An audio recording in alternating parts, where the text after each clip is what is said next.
আমি আসলে খুব বেশি হতাশ না। আমার মনে হয় যে রাইট ফ্রম দ্য ওয়ার্ড গো খুব ভালো ব্যাটিং করেছি আমরা। অ্যান্ড পোস্টিং 295 সবসময় ভালো টোটাল। আর আমি সবসময় মনে করি যে উইনিং লুজিং তো একটা পার্ট, বাট সবচেয়ে বড় কথা আমরা রেগুলার বেসিসে ভালো খেলতে পারছি কিনা। I think it was another game যেটা আমাদের অত্যন্ত ভালো ব্যাটিং করেছি। আমাদের ওপেনিং স্পেল বোলিংয়ে ওয়াজ ভেরি গুড। তাদের দুইটা বেস্ট ব্যাটসম্যানকে আমরা অনেক আটকে রেখেছিলাম। তারপরে উইকেট ভালো ছিল অ্যাট দ্য এন্ড, তেমন সুযোগ আমরা কিন্তু কিছু পাইনি। ওরা ভালো ব্যাটিং করেছে আমার মনে হয়। Nahid Rana again bowled really well. আমার মনে হয় একটা বল মাথা লাগার পরও ওদের ব্যাটসম্যান 100 করেছে। সো সেটা খুব কম্পোজ ধরে রেখেছে। আমার মনে হয় যে we had some very good moments এই ম্যাচের মধ্যে। সো এরকম ম্যাচ দেখতে আমার ভালো লাগে। তার কারণ হচ্ছে তুমি যতগুলো এরকম ম্যাচ খেলবে যত বেশি, তত তোমার উইনিং পার্সেন্টেজটা বাড়বে আলটিমেটলি। 5-6 জন দলে না থাকাটা কিন্তু খুব একটা সহজ কথা না মানিয়ে নেওয়া। সেই জায়গা থেকে মনে হয়েছে কিনা যে আসলে মানে যারা খেলেছে তারা মোটামুটি ভালোই খেলেছে ওই জায়গা থেকে?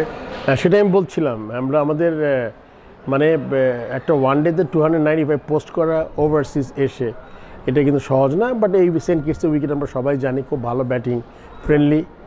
তুমি জানবে যেখানে ম্যাক্সিমাম ওরা T20 হোস্ট করে because of the nature of the wicket, good batting wicket. So সেই দিকে বিবেচনা করলে যেটা পোস্ট করার কথা ছিল 300-র কাছাকাছি, আমার মনে হয় 20টা রান এদিক সেদিক হলে অন্যরকম হতে পারতো। বাট আমরা কিন্তু we had our moments, but ধরে রাখতে পারিনি আসলে।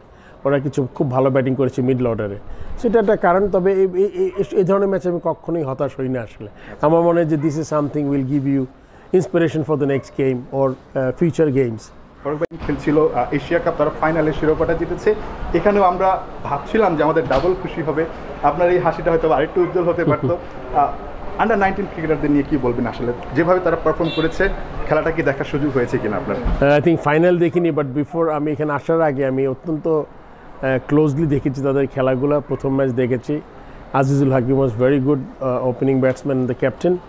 অ্যান্ড আমার মনে হয় যে তারা একদম প্রথম ম্যাচ থেকে দেয়ারে মানে একটা সিগনেচার মতো করে দিয়েছে যে এটা তার খুব দূরে যাবে, এবং সেটা করে দেখালো। আমার মনে হয় যে যখন মানুষ একটা টুর্নামেন্ট জিতে, লাস্ট টুর্নামেন্ট এশিয়া কাপ, অনেক মানুষ হয়তো চিন্তা করেছে যে এটা আমাদের জাস্ট একটা ম্যাচ হয়ে গেছে, একটা টুর্নামেন্ট।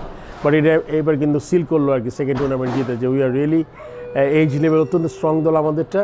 এবং এটা এদের থেকে আমরা আশা করি ফিউচারে বাংলাদেশ দলে কিছু প্লেয়ার পাবো। এবং hats off to them, congratulations under nineteen team. And it was a pleasure to see them and win the trophy. খুব ভালো লেগেছে আন্ডার-19 আবার মানে দ্বিতীয়বারের মতো এশিয়া কাপ জিতে নেওয়ার পরে। ইন্ডিয়া, পাকিস্তান, আফগানিস্তান মতো স্ট্রং টিম থাকার পরেও ইন্ডিয়াকে হারানোটা সবসময় স্পেশাল। ইন্ডিয়ার মতো দলকে বাংলাদেশ হারিয়েছে এই ফাইনাল। থাকে না এই টিমের কারো খেলা আপনার আলাদাভাবে খুব? আমি আসলে পেস বোলাররা ভালো বল করেছে শিওরলি। আমি ক্যাপ্টেনের কথা উল্লেখ করলাম, খুব ভালো ব্যাটিং করেছে, ভেরি কম্পোজ। 50 ওভার্স যেমনি খেলতে হয়। আমরা T20 অনেক সময় মিক্স করে ফেলি T20-র সাথে এই 50 ওভার্স গেম। আমার মনে হয় প্রত্যেকটা ম্যাচ অত্যন্ত চমৎকার ব্যাটিং করেছে। মাঝখানে 2টা ম্যাচ আমি দেখতে পারিনি। একটা ম্যাচ শ্রীলঙ্কার সাথে আমরা ক্লোজ ম্যাচ হেরেছি, বাট ওটাতে আমাদের তেমন কিছু হয়নি বিকজ আমরা তখন সেমিফাইনালে চলে গিয়েছিলাম। এবং তারপর তো হিস্ট্রি আমরা জানি যে, সো ইটস লাইক বিগ, অনেক বড় অভিনন্দন তাদের। এবং আমি দেশে গেলে হয়তো বা তাদের জন্য কিছু করার চেষ্টা করবো। সেটাই জানতে চাচ্ছিলাম।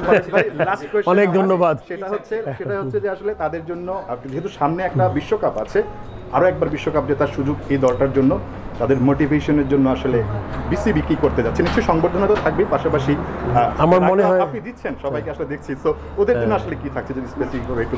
এই মুহূর্তে তো ডিসাইড করিনি বিকজ আমার বোর্ড আছে। তো আমার মনে হয় যে ওদের একটা আসার পর একটা সম্বর্ধনা ডিনারের ব্যবস্থা করবে আমাদের। তারপরে আমি যখন দেশে যাব তখন আমরা সব আলোচনা করে কি করা যায় দেখবো আর কি। আমরা দেখলাম যে আফগানিস্তানের বিপক্ষে একটা ওয়ানডেতে ক্যাপ্টেন্সি করলেন, এখানে 2টা টেস্টে এবং একটা ওয়ানডেতে। ওভারঅল কেমন মনে হলো, যদিও একদমই অল্প কয়েকটা ম্যাচ? আমার মনে হয় খুব ভালো। সেকেন্ড টেস্ট তো জিতেছি বলে না, আমার মনে হয় ওভারঅল তার বোলিং চেঞ্জ, আজকেও একদম খারাপ ক্যাপ্টেন্সি করেনি। বাট আমার মনে হয় he has captain's material, captain's quality আছে, যেটা সে আন্ডার-19-এ ক্যাপ্টেন্সি করেছে। আপনারা জানেন যে লং টাইম ব্যাক, 5-6-7 বছর আগে। সো আমার মনে হয় ওর মধ্যে ওই মেধাটা, মানে ওই ক্যাপ্টেন্সির যোগ্যতাটা আছে। আমরা তো চাই আমাদের টিমে মানে ক্যাপ্টেন্সম্যানের যতটা থাকবে তত সুবিধা হবে। আমরা ডিফারেন্ট ফর্মে ডিফারেন্ট ক্যাপ্টেনের কথা চিন্তা করছি। অ্যান্ড সে প্রুভ করেছে যে he is ready to become the captain. So যখন প্রয়োজন হবে তখন হয়তো আমরা তাকে কাজে লাগাতে পারবো।